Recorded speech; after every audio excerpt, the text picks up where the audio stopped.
네, 안녕하세요. 영화 즐겁게 깊게 잘 보셨죠? 네, 지금 마스크 벗으셔도 될 것 같고요. 네, 진행하도록 하겠습니다.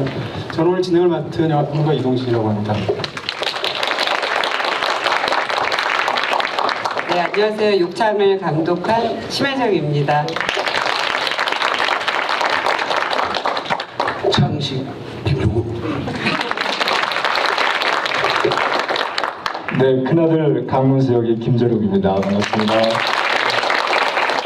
네, 막내딸 주수영 맡은 김도영입니다. 반갑습니다.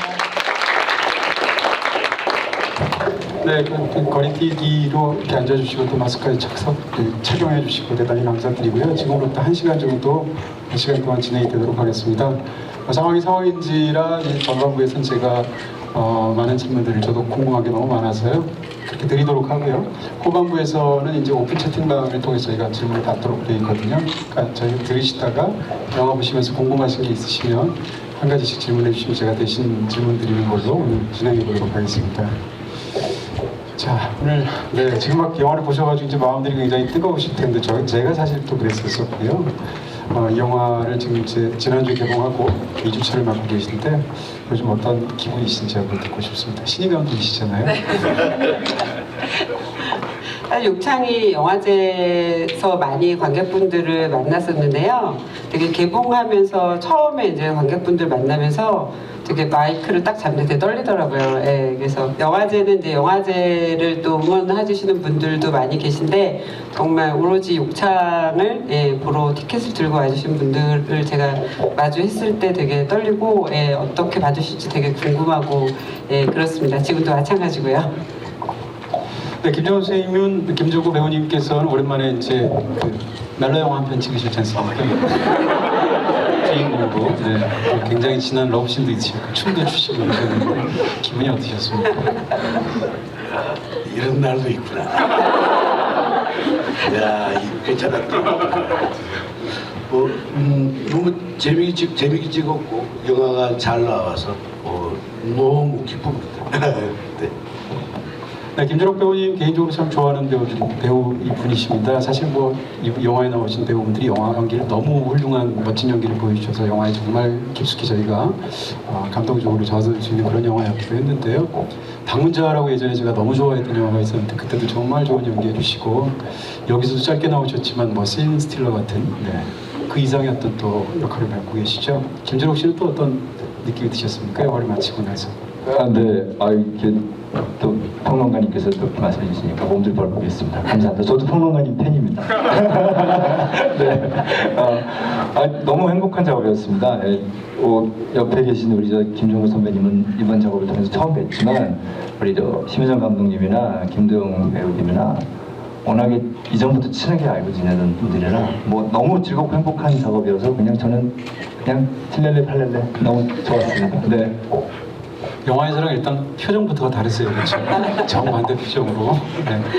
김도영 배우님께서는 배우로도 워낙 유명하시지만 또 작년에 82년생 김지영 감독으로서 굉장히 또 큰 스포트라이트를 받기도 하셨습니다. 그 영화도 그 영화지만 근데 이 영화에 또 이제 출연하시면서 또 심혜정 감독님하고 굉장히 깊은 인연이 있으시다고 전해 들었고요.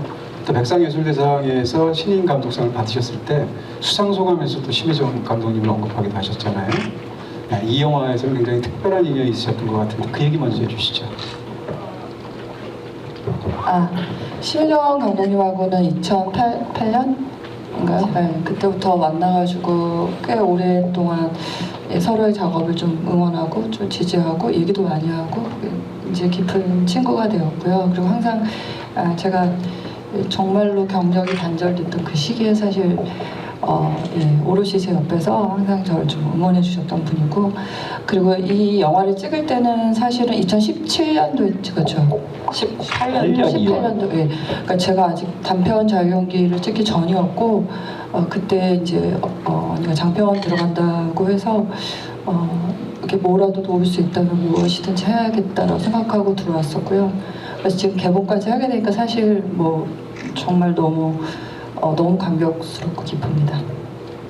그렇게 이제 의지하는 그 배우분들이라면 그냥 연기만 맡기지 않으셨을 것 같고요. 적극적으로 이렇게 또 이야기도 하시면서 하지 않으셨을까 싶은데요. 네.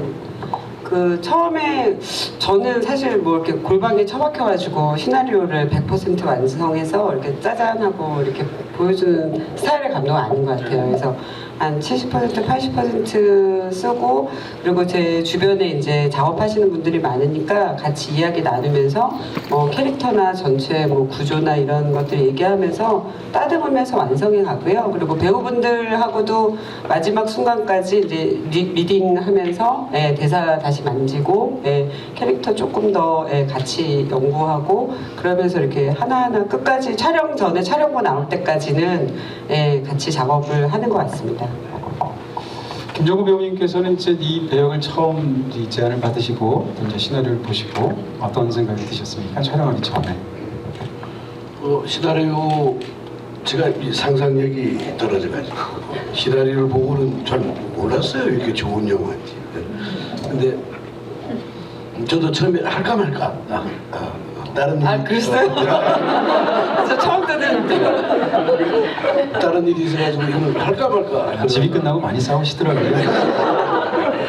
그래서 했습니다. 했는데 작업을 하면서 저 심혜정 감독님의 속을 하나하나 알아가는 재미도 있었고 그 다음에 또 영화를 보면서 저 많이 깨달았습니다.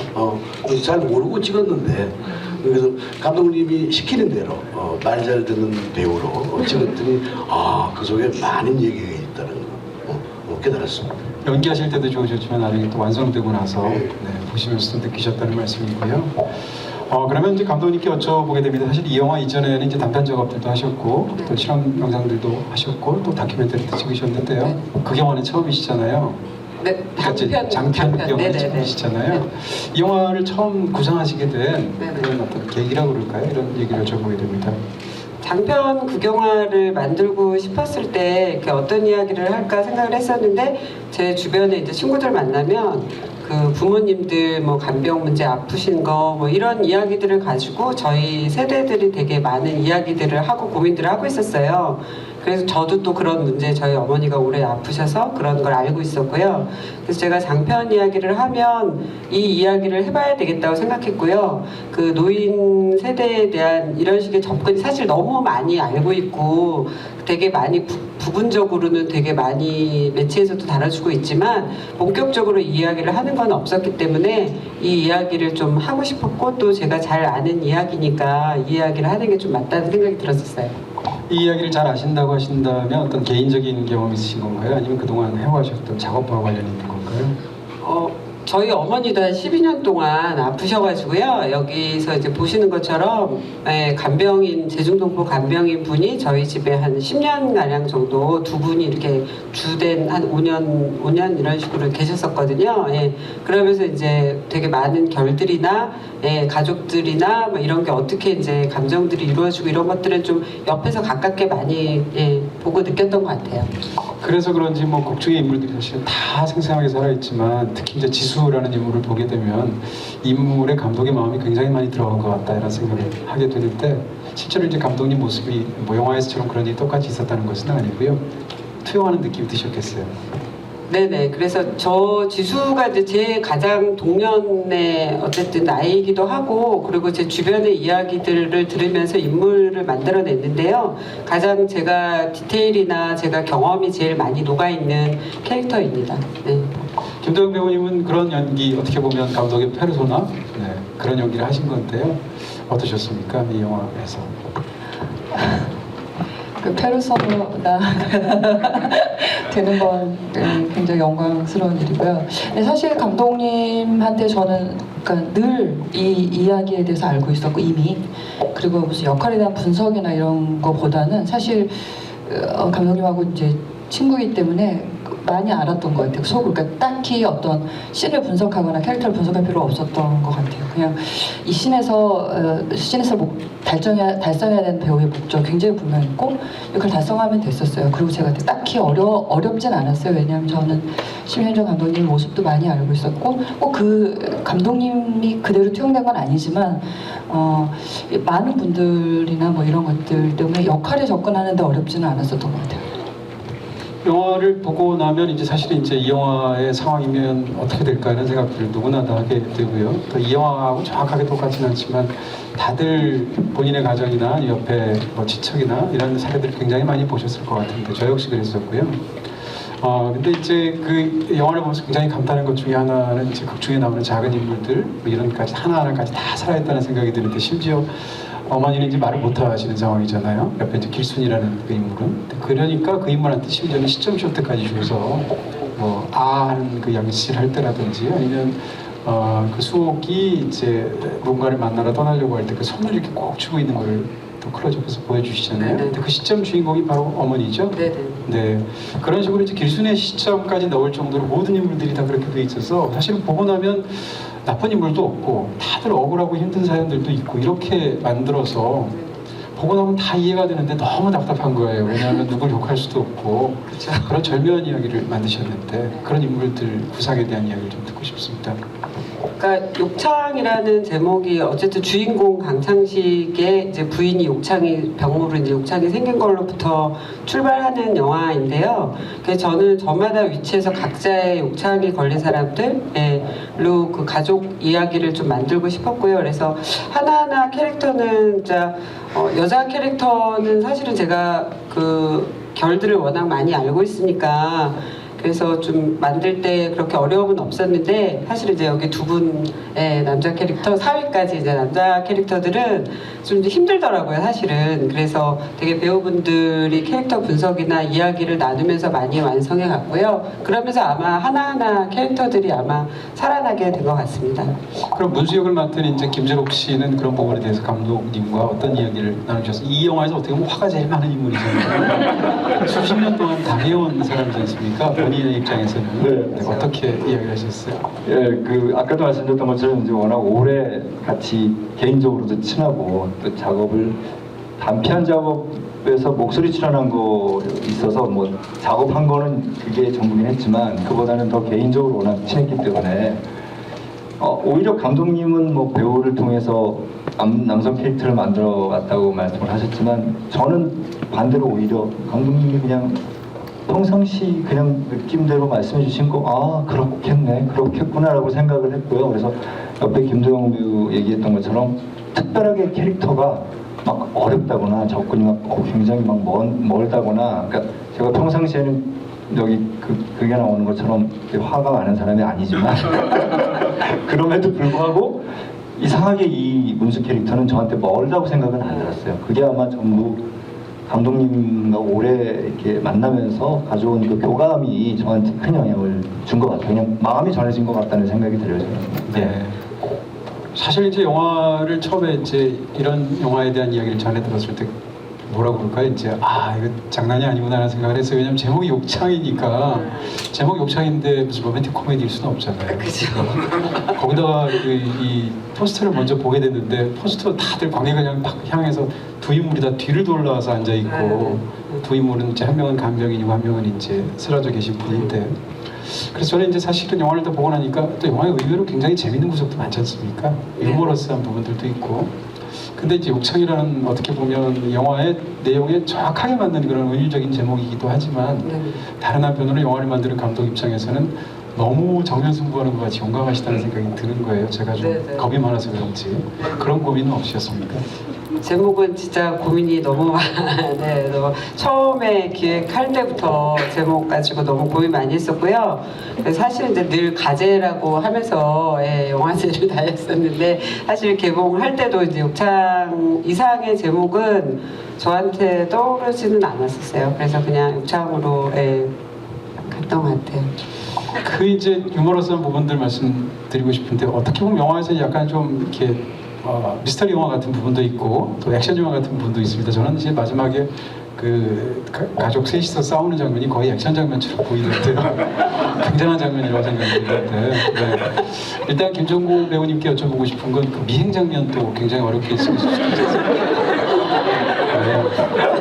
거기서 정말 우리는 오로지 그 인물의 마음에만 이제 이입해서 조마조마한 심정으로 따라가도 문제고 안 따라가도 문제인데 그 장면 연기하실 때 어떠셨습니까? 예. 그 따라가도 문제고 안 따라도 문제다. 그 말씀 너무 멋있습니다. 근데 역시 명쾌하십니다. 근데 제가 봐도 참 안 됐어요, 이 영감이. 안 됐는데 나도 그 장면이 참 좋아요. 참 좋고 따라갈 수밖에 없고 아닌 줄 좀 알면서도 따라가는 거죠. 그래서 뭐 좀 그 장면 많은 말씀 드릴 거 없고 둘이 춤출 때 그 잘생긴 남자하고 춤출 때 내가 보는 시선에 내가 너무 짧게 연기를 했어요. 고기를 조금 더 길게 이 정서를 좀 나타냈어야 되는데 그게 좀 아쉬웠습니다. 그죠? 너무 잘 전달됐네요. 그러셨군요. 근데 그 장면 다음이 또 돌아와서 만난 게 영화에서 가장 참담한 장면이지 않습니까? 어떻게 보면 자기를 의사소통을 할 수가 없는 아내가 의사소통을 할 수 있는 가장 극단적이기도 하지만 또 어떻게 보면 유일한 방법일 수도 있는 이제 어떻게 보면 배변을 통해서 그런 의사를 전달했다고 볼 수도 있는 장면인데요. 이 감독님께서는 이제 사실 그때 그 앞부분에서 이건 분명히 웃으셔도 돼요 이렇게 신호를 주시는 것 같아요. 왜냐하면 음악 사용이나 이런 게 네네네. 굉장히 가볍게 쓰셨잖아요. 네네. 현이나 뭐 건반이나 이런 걸 통해서 그 장면은 그 영화가 굉장히 너무 무겁고 이러니까 네네. 약간 앞부분 이렇게 처리하실 것도 있지 않나 싶어요. 네네네 맞아요. 예. 그래서 음악이 정서를 전달을 보태주기도 분명히 하지만요. 그래서 그 정서를 좀 풀어내주기도 하는 역할을 이 영화에서는 좀 하고 싶었고요. 음악 감독님하고 그런 이야기들을 많이 하면서 음악 작업을 했습니다. 이 장국향 배우님하고 이제 영화의 가장 뭉클한 장면 중에 하나가 뒤에서 이렇게 손을 잡는 바로 그 장면인데 그 장면 연기하셨을 때 어떠셨는지 또 김정구 배우님께 여쭤보게 됩니다. 예, 나 그 장면이 그렇게 좋을 줄 몰랐습니다. 감독님께서 손을 잡아라 그랬었는데 잡았는데 연기하면서 그 잡히는 순간 아주 묘한 느낌을 받았어요. 그리고 화면에서는 잘 보이지 않지만 그 길순 정국향 배우의 눈빛이 너무 좋았어요. 그래서 연기가 저절로 됐고 그래서 그 장면에 왜 그러나 확실히 늦어요. 나중에 영화를 보니까. 그런데 참 좋고 그다음에 저도 잡히는 순간 그러니까 우리가 참 젊을 때는 참 좋았는데 그죠? 애들이 어리고 우리도 젊고 그랬을 때는 참 좋았는데 그래서 그런 게 이렇게 다시 생각나는 장면이었고 그다음에 거기 누워 있는 장면도 천장을 보면서 무슨 생각을 했는지 잘 모르겠습니다만 전 그 순간에는 그 도움이 돌봄 그분 생각은 전혀 안 났어요. 정말입니다. 순간의 진실. 순간에 전혀 안 났습니다.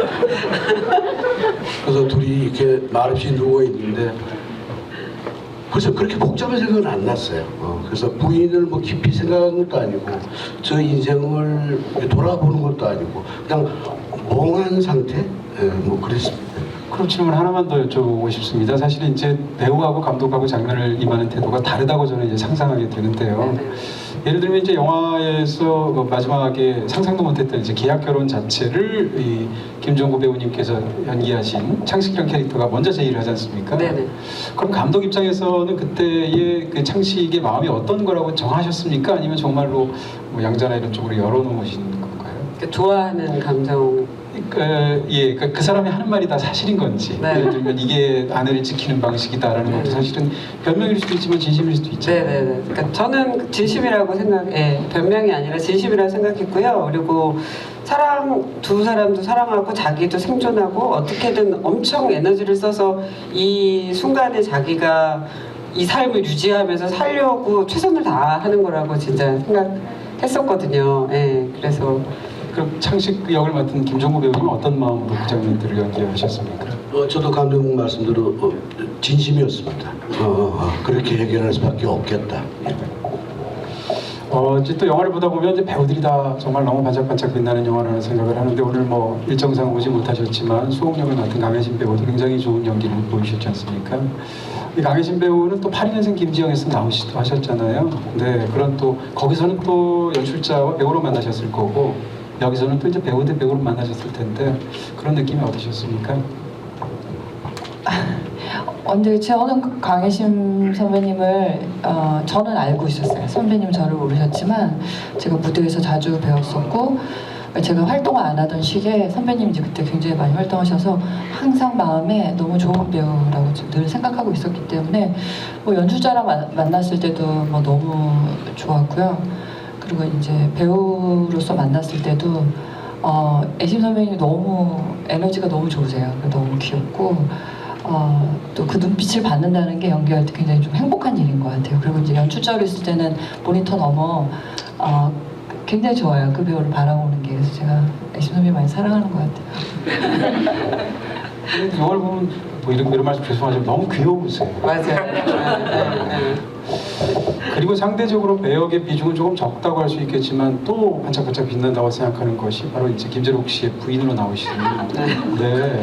제가 갑자기 성함을 까먹어서 너무 죄송한데 권미아. 네. 권미아 배우님하고 같이 연기하실 때 그럼 김재록 씨께 여쭤보고 싶은데 마지막에 이제 사실 두 사람의 사이가 어떤 사이인지 그 아버지가 혹시 돌아가시게 되면 집이 어떻게 될지를 놓고 심지어는 고개도 안 돌리고 이제 김재록 씨 말씀하시잖아요. 네네네. 근데 그 장면만 봐도 두 부부가 어떻게 살아왔는지가 너무 다 네네. 보인단 말인데 같이 연기하실 때 어떠셨습니까? 오늘 개인적으로 못 와서 제가 되게 좀 섭섭한데 정말 저는 복받은 배우라고 생각합니다. 이번 작품하면서 우리 권미아 배우 정말 저는 그냥 있는 그대로를 권미아 배우한테 그냥 따라가다 보니까 그냥 저한테 다 주셨어요. 그러니까 저는 남편으로서 제가 이 극에서 유일하게 믿고 의지하고 따를 수밖에 없는 사람이 제 아내라고 생각을 하는데 권미아 배우가 그냥 그걸 다 저한테 주셔서 저는 그냥 말 그대로 진짜 밥 숟가락 얹고 따라가서 너무너무 행복했어요. 그 같은 배우로서 와, 이 배우와 함께 작업한다는 게 이렇게 큰 행복이구나라고 느꼈거든요. 들어야 되는데 권미아 배우가 과일도 부인이 팔고. 네, 그래서 마지막에 이제 제가 막 하는 것도 아내가 그 말 한 거가 이제 아마 바로 꽂혔을 것 같아요. 그 얘기가. 그래, 그럼 그 아줌마만 논았네. 뭐 작은 사방만 논았네 했을 때 그 말이 저한테는 누구의 말보다 아내의 말이 저한테는 엄청난 영향을 미쳤다고 생각하거든요. 그러면 영화 속에서 지수가 초반에 이제 딸기를 사들고 왔을 딸기가 있었잖아요. 네네네. 그 딸기는 그럼 며느리나 아들이 네네. 둘 중에 누가 갖다 놓은 걸로 생각하셨나요? 아들이 갖다 놓은 거라고 생각했어요. 그게 또 이제 아들의 네. 나름의 자기 스타일의 아버지 사랑이라고 볼 수도 있는. 엄마 때문에 갖다 놓지 않습니까? 그렇죠. 문을 못 들어간 거는 아버지 엄마는 못 때문에. 봤는데 아버지 보기 싫다. 네, 그래서 아마 문 앞에 네. 죄송합니다. 사랑이 있으시니까 네. 이제. 이제 그런 또 이제 몇 가지 궁금증 같은 게 생겨야 되는데 마지막에 그러면 신고를 한 사람은 누군가요? 브로커로 설정하신 건가요? 아니면 신고한 거는 저는 쓸 때는 아들을 생각해서 사실은 썼었는데요. 예. 근데 되게 보시는 분들이 되게 다양하게 신고하는 사람들을 생각해 주셔서 누구나 다 신고할 수 있겠구나. 저도 거꾸로 그렇게 생각이 들더라고요. 예.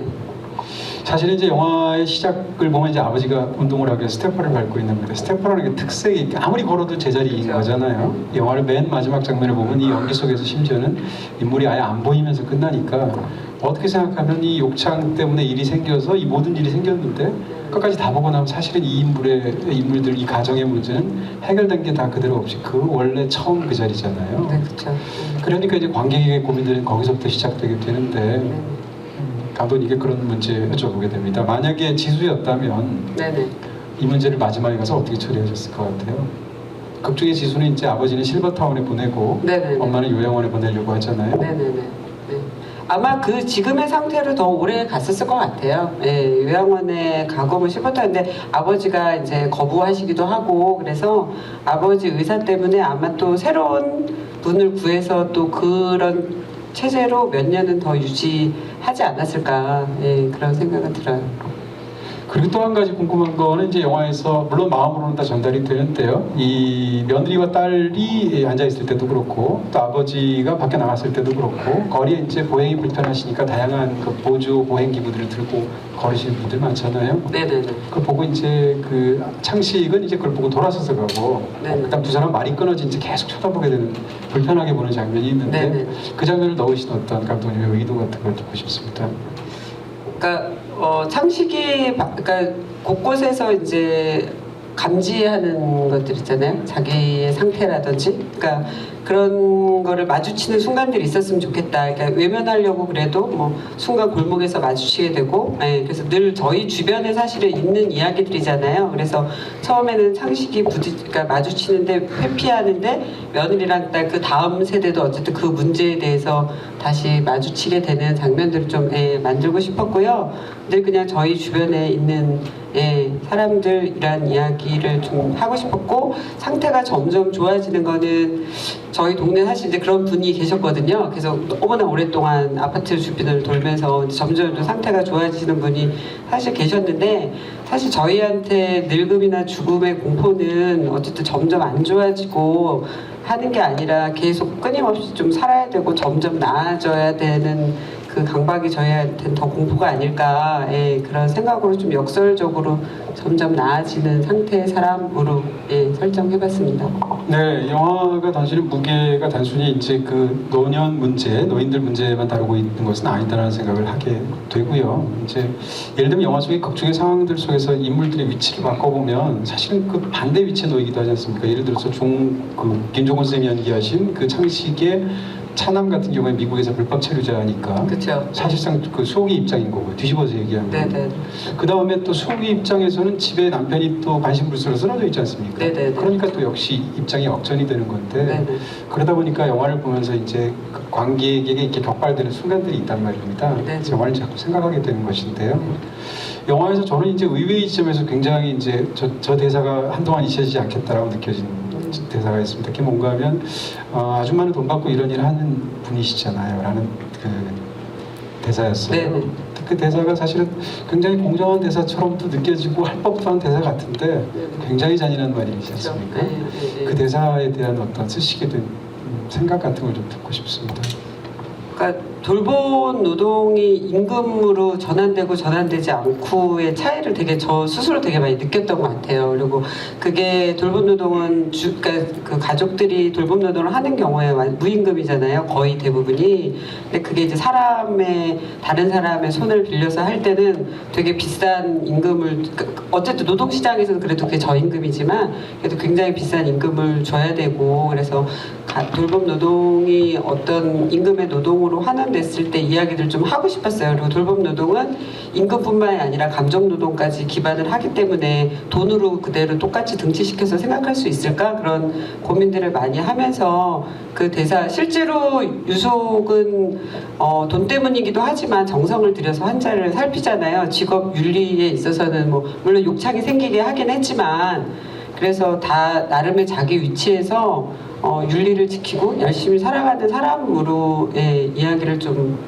풀어보고 싶었어요. 근데 되게 잔인한 말이죠. 근데 그게 돈 때문에 하시는 거 아니냐, 정당한 대가를 지불했다라고 하는 거는 감정 노동을 하는 사람한테는 좀 되게 잔인한 말이죠. 김도영 사실 제일 불쌍한 인물이 지수처럼 보이는 부분도 있습니다. 정말 옴짝달싹 못할 것 같은 상황. 부모님하고 관련해서도 그렇고 이제 본인 집안으로도 그런데, 사실 이제 주변에서 보면 저런 부모님을 누가 돌봐야 되는 상황에서 딸이 자라는 경우가 사실 더 많지 않습니까? 저도 사실은 그런, 저희 누나랑 저를 보면 저희 누나 훨씬 잘하거든요. 그래서 굉장히 많이 찔렸고 영화를 보면서. 그 영화에서 보면 그때 본인의 처지에서 전혀 이제 물론 100% 전달은 되지만 수족관을 보는 장면 같은 게 굉장히 인상적이에요. 집에 들어섰을 때. 근데 배우가 그런 연기를 할 때 그냥 멍하니 있지는 않을 것 같고 거기다 뭔가 이렇게 어떤 마음을 담으실 것 같은데요. 그 물고기를 보는 장면에서 김도영 배우님은 어떤 생각을 하셨습니까? 그 장면 찍을 때 감독님하고 얘기했었던 것 같아요. 어떤 마음으로 봐야 하는가에 대해서 얘기했고, 뭐 누구나 다 자유롭지는 않죠. 다 자기 바운더리가 있고 그 안에서 움직이는 건데 그 수족관이 납작했던 기억이 나요. 이게 폭이 있는 게 아니라 되게 납작해요. 그래서 얘네들이 계속 여기 굉장히 그 안에서 도는데, 아마 자신을 투영지수로서는 자신을 투영하고 또 자신 주변의 인물들에 대해서 생각을 했을 거라고 그 당시 생각을 했었고 그렇게 바라봤었던 것 같아요. 네, 뭐 저는 이제 계속 여쭤보고 싶은데, 지난번에 한 2주 전에 여기서도 한번 이런 질의를 한 적이 있는데 질문이 굉장히 활발하시더라고요. 그래서 지금부터는 저희가 사전에 공지해 드린 대로 저한테 가져다 주시겠습니까? 네.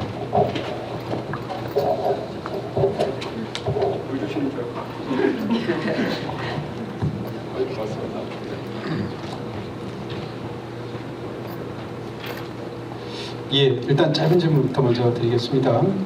영화에는 나오지 않았지만 길순 할머니의 숨겨진 서사가 있다면 감독님 어떤 걸 생각하셨던 건지 그것을 말씀해 주실 수 있을까요? 라고 에디님께서 질문하셨습니다.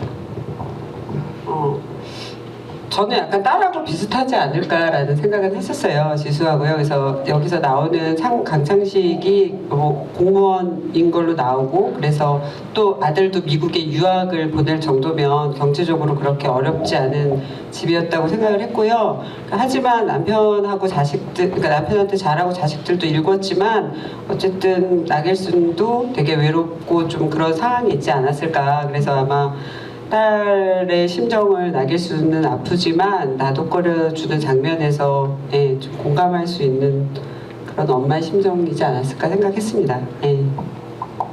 네, 향님께서 아직 30대 중반밖에 안 됐지만 잘은 몰라도 영화가 너무 현실적이라는 느낌이 들어서 그렇지만 영화가 너무 좋았습니다라고 밝혀주셨고요. 다젤링님께서 조금 길게 말씀을 해주셨는데, 그러니까 그 춤추는 장면이 굉장히 애틋했는데 어떤 영화적인 표현법을 통해서라도 혹시 아내와의 춤을 추는 장면을 넣어줬으면 어떠셨을까 이런 얘기를 일단 하셨는데 그런 생각은 안 해보셨습니까? 그런 이야기가 저희 회의 때는 나온 적이 있었어요. 예, 근데 저는 그냥 그 장면은 아내와 이렇게 세 사람이 하는 장면이라기보다는 그냥 그 강창식하고 두 분이 추는 춤이 맞다고 생각하고요. 하나 이제 우려했던 측면은 이제 부인이 아파서 누워 있는데 춤까지 추는 건 너무 과하지 않냐, 너무 나쁜 남자로 보이지 않냐. 그래서 그런 얘기 많이 안 했었는데 이제 그거는 제가 이제 배우분들도 믿고 저를 믿고 그냥 이 장면을 갔으면 좋겠다 해서 갔었고요. 원래 처음 편집했을 때는 그 침대에 누워있는 나길순 얼굴도 나오거든요. 근데 마지막에 그러니까 영화 개봉하는 버전으로 바꾸면서 뺐었고, 그게 판타지 장면처럼 생각할 수도 있겠다 싶어서 어쨌든 온전하게 두 사람한테 좀 집중하는 장면으로 만들고 싶었습니다. 그 부인을 이제 닦아주는 장면에서 아까 김정구 배우님께서 그 수옥은 전혀 생각하지 않았다, 안 났다라고 말씀하셨는데 정반대로 그럼 춤을 추는 장면에서는 부인 생각이 나셨는지 아니면 오로지 죄책감을 얹어서 춤을 추셨는지.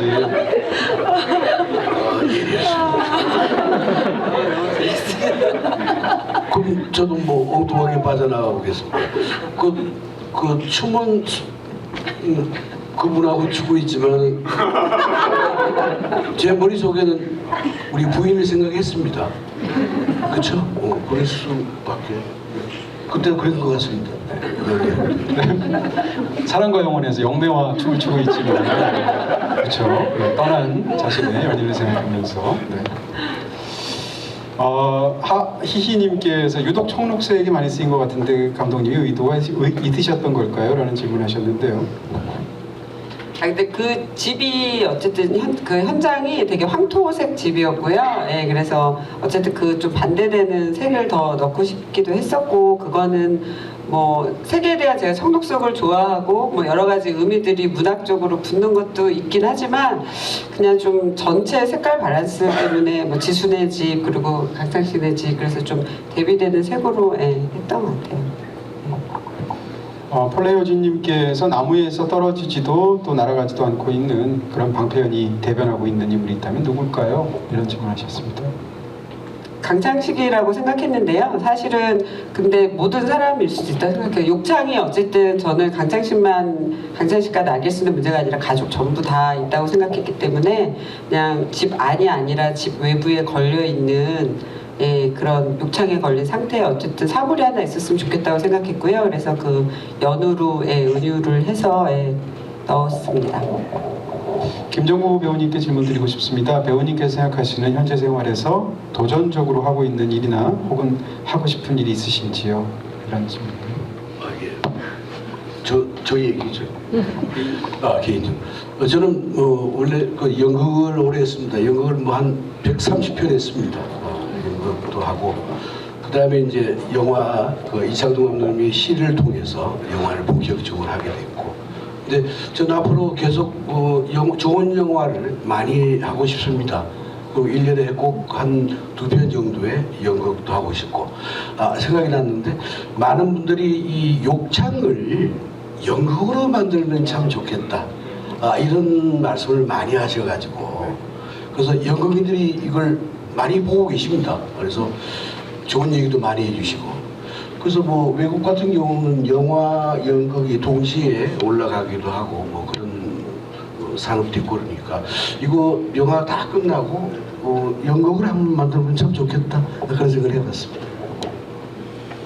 자, 이번에는 람님께서 수옥의 남친은 어떻게 된 건가요? 그래서 결국 수옥은 바람을 핀 건가요? 경찰서에서 나오셨습니다. 유수 강혜실 선배님하고 배우님하고 정국화 배우님 지금 공연을 하고 계세요, 두 분이. 그래서 이제 이 자리에 함께 못했고요. 예. 그리고 그 춤추는 남자는 뭐 다른 이야기긴 한데 이제 우정 출연으로 이제 같이 어떤 분을 저희가 이제 섭외를 하겠다 생각했고 춤추고 싶은 남자를 말해봐라 이제 그렇게 저희가 얘기를 해서 김영준 배우님을 지목하셔가지고 저희가 섭외해서 같이 춤을 추게 됐고요. 저 보면서 나훈아씨 생각했어요. 네, 그래서 두 분이 어쨌든 그러네. 두 분이 되게 좋은 원래 이제 추고 싶었던 분하고 이제 사실 손을 잡고 추다 보니까 자연스럽게 케미가 네, 그런 케미들이 나온 것 같아요. 그래서 되게 즐겁게 작업을 했고요. 그분하고는 그냥 그렇게 몇 번 만나다가 더 이상 진전이 안 돼서 아마 저는 이제 헤어진 걸로 상정을 했고 그리고 또 이제 브로커는 또 다른 인물이라고 생각했는데 그분이 브로커이지 않을까 이렇게 생각하시는 분들도 꽤 되시더라고요. 예. 저는 이제 그 사람이 신고한 줄 알았거든요. 네. 그렇게 생각을 해서 그런 분도 계시더라고요. 네. 자, 김재록 씨라고는 상상도 못했습니다. 근데 사실은 여러 얘기들이 많이 나왔어요. 그 중에서 이제 제일 저희가 생각 못했던 게 저거였죠. 작은 아들. 미국에 있는 작은 아들이, 네, 미국에 있는 작은 아들이 했다.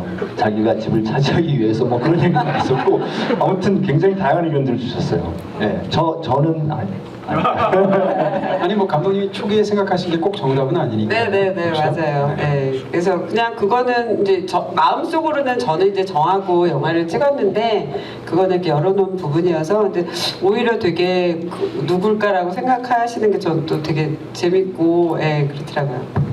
미정님께서 길수는 수옥을 과연 어떻게 생각했을까요? 이런 질문을 하셨습니다. 길수. 네네. 네. 처음에는 이제 뭐 필요하고 자기한테 다 잘 해주는데 그래서 중간중간에 이제 기순의 감정이 변하는 장면들이 있거든요. 처음에 자기 스카프를 하고 왔을 때 이제 시점사수로 스카프를 보면서 저 여자가 내 것을 훔치겠군이라고 이제 의식하게 되는 장면도 있고요. 다시 돌아왔을 때도 그렇고 남편이 쫓아갈 때도 그렇고 그래서 다 알고 있는 것 같아요. 근데 자기 삶이 어쨌든 그 사람을 내보낼 수는 없으니까, 어쨌든 계속 그래도 자기가 이야기를 하려고 되게 시도했던 것 같아요. 아까 말씀하신 배설물 통해서도 그렇고, 나중에 심지어 침대에서 떨어지잖아요. 그래서 자기 의사들은 얘기해서 마땅치는 않았던 거죠. 남편이 이제 계속 남편의 마음을 차지하게 되는 걸 알고 있으니까, 네네. 다른 도우미들은 과연 어떤 문제로 그 전에 그만두었을지 궁금합니다. 그렇죠. 제가 하는 게 아니고요. 비님께서. 실제 영화 속에서요?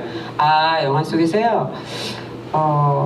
저는 그러니까 이 몇 번에 이제 되게 길게 있었던 분은 이분이 유일하게 한 분이라고 생각하고요. 다른 분은 잠깐 왔다가 아마 남편 강창식도 좀 음식도 까탈스럽고 여러 가지로 그래서 올해 아마 임금이 많은 편도 아니잖아요. 다른 데보다 그래서 여러 가지로 뭐 비유 맞추기도 힘들고 그러니까 그냥 짧게 일하다가 나갔고 오로지 이제 유수옥만 할아버지 비유도 맞추고 음식도 잘하고 그래서 오래 있었던 사람으로 생각했습니다. 솜솜님께서 첫사랑 음악이 참 좋은데요. 이 음악을 원래 감독님께서 알고 계셨는지 궁금합니다. 이런 질문이네요. 첫사랑 가사는 여기 김재록 배우님이 가사를 써주신 거예요. 네네. 하고 처음에 이제 곡부터 먼저 만들었고요. 저희가 이제 영화 만들면서 그러니까 저작권 문제도 있고 그래서 음악을 다 새로 만들자 해서 만든 노래고요. 예, 멜로디만 있다가 영화가 다 만들어질 때쯤 재록 선배님이 얘기. 네, 그 주제곡 첫사랑을 만들자고 해서 이제 권성모 음악 감독이 곡을 다 만든 상태에서 제가 권성모 음악 감독이랑 저랑 금주악단이라는 밴드를 하고 있거든요. 그래서 그냥 어쩌다 보니 제가 이렇게 또 가사를 쓰게 됐습니다. 근데 곡이 너무 좋아서 한 며칠 동안 한 줄도 못 쓰고 있다가 그냥 지방에서 올라오는 차 안에서 이렇게 딱 첫 단어가 생각이 나서 이렇게 좀 풀려서 쓰기 시작했는데 아무튼 뭐 들어보셔서 아시겠지만 정말 권성모 음악 감독이 너무 아름다운 음악을 만들어놔서 많이 들어주세요. 저희 권성모 음악 감독 OST도 발매됐고요. 욕창 OST 그리고 그 유튜브에 첫사랑 음원이 올라가 있더라고요. 네, 들어주시면 고맙겠습니다. 네. 질문은 아니지만 수희님께서 어머니가 바깥에서 가족들이 싸울 때 눈물을 흘리는 장면이 무척 인상적이었습니다라고 이야기하셨고요. 람님은 이 영화에서 가장 좋았던 게 반신불수 이신 분이든 노인이든 모두 살아 숨쉬려고 몸부림치는 것인데요. 그게 어려운 소재를 굉장히 밝게 한편으로는 돌려앉힐 것 같습니다. 이런 말씀을 하셨고요. 예, 간호사님께서 수옥이 마지막에 전화를 하려고 했던 사람은 누구일까요? 이렇게 질문하셨는데요. 수옥이 전화? 저는 강창식에게 전화할 거라고 생각했었어요. 네. 네. 그 마지막에 끓고 있는 거는 곰탕이었던 거죠. 네. 네. 자, 이렇게 예, 마지막으로 또 질문 한 분 지금 막 들어온 거예요. 욕창 파이팅이라고 하신 마지막 질문 어떻게 해야 되는지 아시는 분인 것 같아요. 아버지가 파킨슨씨병 환자분이셨고 또 이 제중동포 간병인이 계셨었는데요. 리얼 다큐인 줄 알았습니다. 시나리오 만든 과정이 너무 궁금한데 시나리오 캐릭터 하나하나가 너무 생생했고요. 배우들과 같이 경험을 나눈 부분도 있었는지요? 아니면 오로지 감독님의 취재와 경험이었는지 궁금합니다. 이런 질문. 이야기 만들게 된 거는 이제 아까 앞에 먼저 말씀드렸고요. 예, 이야기하면서 근데 저희가 이렇게 직접적으로 제 이야기는 아니어도 뭐 걸러나 뭐 이렇게 다 좀 경험들을 좀 많이 공유하고 있는 것 같아요. 그래서 그런 이야기들을 이렇게 세심하게 나누고 캐릭터를 만드는 데는 크게 어려움은 없었고요. 예, 배우분들이 그런 분들 되게 대사하면서도 잘 만들어 주시고 뭐 그런 대사에서는 그러니까 시나리오에서는 뭐 춤 같은 장면도 뭐 한 줄이지만 사실은 그런 감정 신들을 만들어 주시는 건 배우분들이니까요. 그래서 배우분들한테 되게 감사하게 생각하고 있습니다. 자, 이제 제가 제일 마지막으로 한 가지씩 드리고 마치도록 하겠습니다.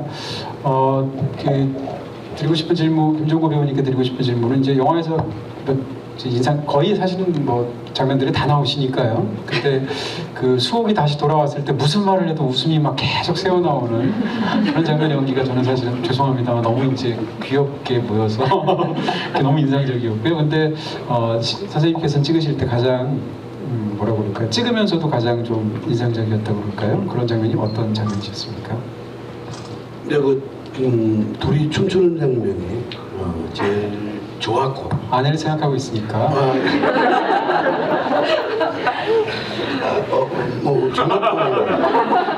정말입니다. 그 장면이 좋았고 연기를 하면서도 참 편안했습니다. 아주 편안했고 그 다음에 아까 우리 닮으셨다는 그 잘생긴 그 남자 저 그전 대학에서 같이 수업을 했어요. 그래서 그 전부터 아는 후배인데 너무 잘생겼어요. 너무 잘생겨서 그 장면도 뭐 질투가 생기니까 그 연기도 그냥 됐고 그래서 뭐 그런 생각. 김재록 씨는 어떠셨습니까? 그 마지막에 와 싸우는 장면에서 저러다 정말 일나지 싶은 생각이 들기도 하고 어떻게 보면 아버지한테가 아니라 미국에 있는 동생한테 화내는 것 같기도 하고 그 싸움 장면 어떠셨어요? 네, 그 싸움 장면에서 저한테 이제 그 아버지가 대학을 안 나와서 차별당했다고 어릴 때부터 계속 그렇게 믿고 살아왔고 동생은 대학을 나온 이유 하나만으로 아버지가 다 퍼주고 그래서 이제 아버지가 그 대학을 안 나 너가 못해서 못 간 거를 하고 하는 말을 듣는 순간에 정말 그 서러움이 확 밀려오더라고요. 그래서 굉장히 이중적으로 엄청난 컴플렉스를 갖고 있을 수 있겠구나. 예. 그래서 아마 저하고는 정말 떨어진 인물이지만 한편으로는 그런 아버지에 대한 미움이 거기에 그거를 통해서 이렇게 촉발돼 갖고 저로서는 그런 아마 경험을 좀 연기를 하면서 예. 되게 지금도 좀 생각하니까 예, 그랬습니다. 그래서 서운함이만. 네, 그래서 너무 좋았습니다. 예. 그 장면은 몇 번이나 이렇게 찍으셨나요? 어떻게 찍으셨나요?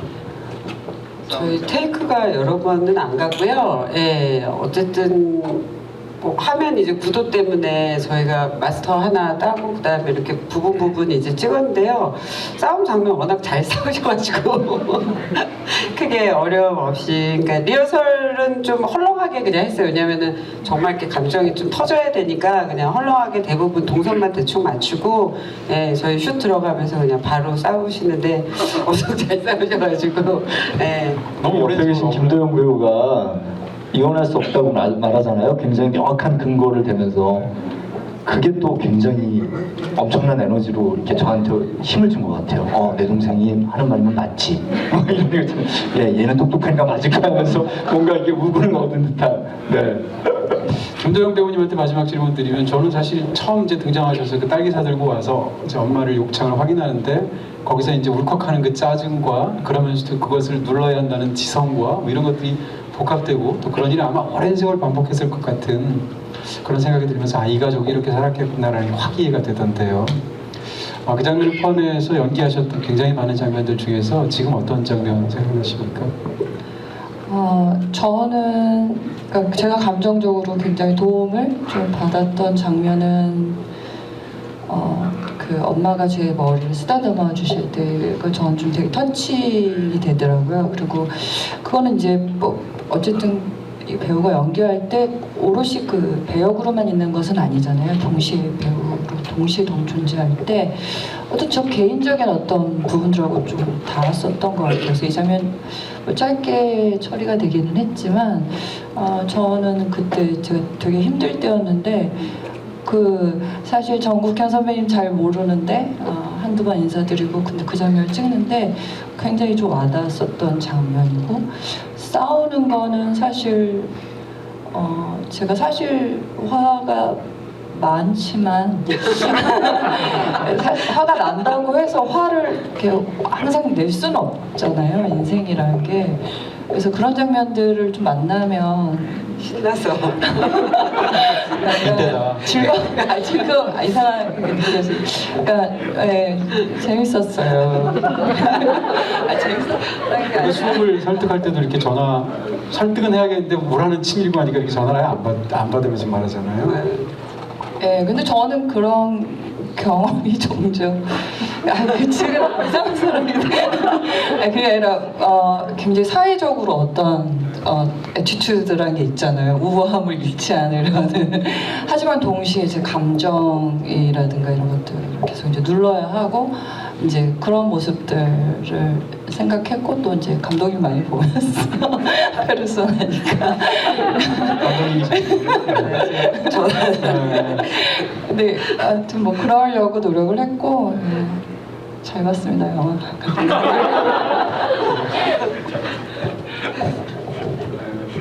저도 찍으면서 이제 정국향 배우님이 날개수지 머리 쓰다듬어주는 장면은 저도 모니터 보고 있는데 되게 눈물이 나서 제가 컷을 잘 못 불렀던 장면이고요.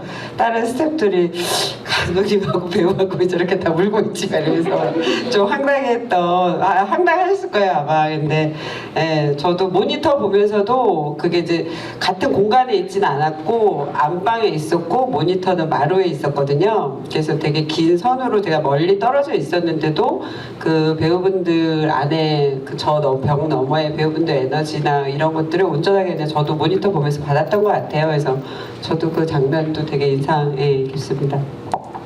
네, 영화는 굉장히 이제 우리에게 무거운 또 그런 이야기를 깊게 잘 전해준 멋진 영화였지만 집에서 오늘 너무 말씀 잘해주시고 또 즐겁게 말씀해 주신 것 같아서 대단히 감사드리고요. 네 분 마지막으로 인사 말씀드리면서 저희 마치도록 하겠습니다. 네, 복장 이렇게 뭐 힘든 코로나 시국에 이렇게 많이 와주셔서 너무 감사하고요. 네, 여러분들하고 이렇게 영화에 대해서 많은 얘기를 극장에서 영화 보고 하니까 너무 좋네요. 그래서 이런 힘을 더 받고 저도 작업 더 좋은 작업도 하고 욕창도 마무리 잘 하겠습니다. 감사합니다. 네, 이 영화 좀 많은 분들이 보셨으면 좋겠다 하는 조그만 바람입니다. 그 모두들 건강하십시오. 네. 저는 뭐 아까 말씀했던 것처럼 너무나 기쁘고 행복한 작업이었고요. 감독님과 그 김정우 배우와의 친분뿐만 아니라 우리 이번에 김종국 선배님 처음 뵀지만 앞으로도 김종국 선배님하고도 이렇게 두 분 그동안 이어왔던 관계처럼 이어가겠습니다. 뭐 괜찮으시죠? 네. 아무튼 네, 그래서 함께 작업했던 모든 스태프분들 너무 감사드리고 저희 그 오늘 보러 와주신 분들 정말 감사합니다. 그 욕창 정말 좋은 영화잖아요, 그죠? 그러니까 청문 많이 해주시면 네 너무 감사하겠습니다. 오늘 함께해서 영광이었습니다. 고맙습니다. 극장에서 여러분들하고 직접 만나니까 좀 더 가슴이 뛰는 것 같아요. 굉장히 흥분되는 일이고 또 너무 감격스럽고요. 와주셔서 정말 감사드립니다. 마치겠습니다. 고맙습니다. 네, 고맙습니다. 네.